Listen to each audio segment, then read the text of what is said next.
ভর দুপুরে প্রকাশ্যে ডাকাতির ঘটনা রানীগঞ্জে। মুহুর্মুহু গুলির আওয়াজে কেঁপে ওঠে শিল্পাঞ্চল শহর রানীগঞ্জ। গোটা ঘটনার পরিকল্পনা আগেই করে নিয়েছিল দুষ্কৃতী দল। রানীগঞ্জের সোনার দোকানে চুরির আগে আসানসোলের জাতীয় সড়কের ওপর আগ্নেয়াস্ত্র দেখিয়ে ছিনতাই করে দুষ্কৃতীরা। আসানসোলের সালানপুর থানার অন্তর্গত 19 নম্বর জাতীয় সড়কে এথোরা ওভারব্রিজের ওপর আগ্নেয়াস্ত্র দেখিয়ে ছিনতাই করে। রবিবার সকাল 7টা নাগাদ শেখ ওসমান নামক ব্যক্তি নিজের মোটরসাইকেল করে নিরসা থেকে চন্দ্রচূড়ের কাছে এক ভাটায় কাজে যাচ্ছিলেন। ঠিক সেই সময় এথোরা ওভারব্রিজের ওপর তিনজন ছিনতাইকারী স্প্লেন্ডার প্লাস মোটরসাইকেল নিয়ে তাকে ধাওয়া করে এবং এপাশে মোটরসাইকেলটি দাঁড় করায়। তারপর মোটরসাইকেলের চাবি কেড়ে নেয় ও মোবাইল ফোনটিও কেড়ে নেয় এবং শেখ ওসমান অভিযোগ করেন ছিনতাইকারীরা তাকে আগ্নেয়াস্ত্র দেখায় ও হাওয়ায় এক রাউন্ড গুলি চালায়। ছিনতাইকারীরা তার মোটরসাইকেল ও মোবাইল নিয়ে চম্পট দেয়। घटना हुआ था, हम गए थे घर से आ रहे थे सुबह आते आते फिर यहाँ टिकाया हमको इसका ओवरब्रिज के सामने, और पहले मोबाइल हाथ किया, उसके बाद गाड़ी हाथ लगा के ले चले गए। कैसे आप कहाँ से आ रहे थे? हम निरसा से आ रहे थे। कहाँ जा रहे थे? ज्योति भाटा। कैसे छिनताई किया आप? ऐसे चिंता किया सर, पीछे से आया, पीछे लग गए, उसको आगे हमको टेका लिया, आगे ऐसे मुंह घुमा दिया गाड़ी का, टेका किए ले लिया गाड़ी। पहले चाबी तो ले लिया, उसके बाद मोबाइल ले लिया।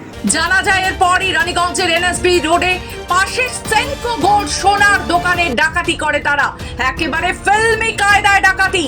প্রায় 16 রাউন্ড গুলি বর্ষণে কেঁপে উঠল গোটা চত্বর। শটান দোকানে ঢুকে বন্দুক তাক করে দুষ্কৃতীরা। নিরাপত্তা রক্ষীদের রাইফেল কেড়ে নেওয়া হয়। এরপর দেদার লুটপাট চালায় দুষ্কৃতী দল। এরপর ডাকাতেরা দোকান থেকে বেরোতেই পুলিশের সঙ্গে গুলির লড়াই চলে। গুলি বৃষ্টির মধ্যেই গুলি ছুটতে ছুটতে পালিয়ে যায় দুষ্কৃতীরা। রানীগঞ্জের ডাকাতির পর আসানসোলের মহিশিলার চক্রবর্তী মোড়ে প্রকাশ্য দিবালোকে গুলি চালিয়ে গাড়ি ছিনতাই করে দুষ্কৃতীরা। গাড়ি ছিনতাই করে চম্পট দেয় তারা। এই ঘটনায় দুষ্কৃতীদের গুলিতে দুজন গুলিবিদ্ধ হয়েছেন বলে জানা গেছে। একজনকে আসানসোল জেলা হাসপাতালে ভর্তি করা হয়েছে। কি হবে, ওখানে কতগুলো ছেলে একটা গাড়ি ছিনতাই করে পালাচ্ছিল।